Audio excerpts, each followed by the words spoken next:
À cet instant, Gloire Béni Bonazébi s'apprête à défendre face à ce jury pointilleux sa thèse de doctorat en médecine.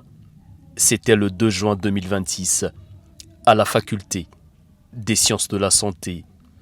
15 minutes, c'est le temps qu'il a fallu à l'impétrant pour exposer autour d'une thématique à la fois innovante, mais également adaptée aux carences de la médecine congolaise notamment.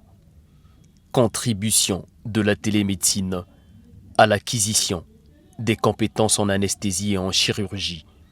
Un travail de pédagogie, de recherche mené sur un programme de télémentorat sur un échantillon de 26 apprenants et 9 formateurs, avec en ligne de mire l'amélioration de l'offre de soins en chirurgie et en anesthésie à travers des technologies de l'information, fournissant des services médicaux à distance. Au-delà du diplôme, c'est la contribution du jeune médecin qui suscite l'intérêt. Le thème que nous avons évoqué est très important.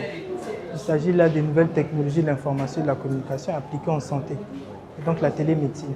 Et face à la problématique que nous avons dans les pays à revenus faibles et intermédiaires, notamment le Congo, on a une disparité des professionnels de santé, la pénurie des formateurs qui est très criante.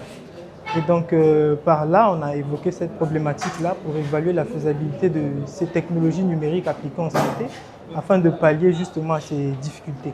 Désormais consacré docteur avec la mention très honorable, Gloire Béni Bonazébi surfe sur la continuité d'un parcours qui n'étonne plus. C'est une suite en réalité. Il confirme juste ce qu'il a toujours été, un des meilleurs élèves de nos écoles du Congo. C'est une fierté et un aboutissement, je l'ai dit. Et tel que nous avons suivi sa présentation, vraiment il était très à l'aise et ça ne m'étonnerait pas, il ne peut pas y avoir une autre suite que quelque chose mais vraiment de très dominant, parce qu'il a toujours été un des 2 meilleurs cerveaux dans ce pays, en tout cas dans son domaine. Issu de la 42e promotion, le jeune docteur ne se limite pas aux différentes expériences de télémédecine dans le monde.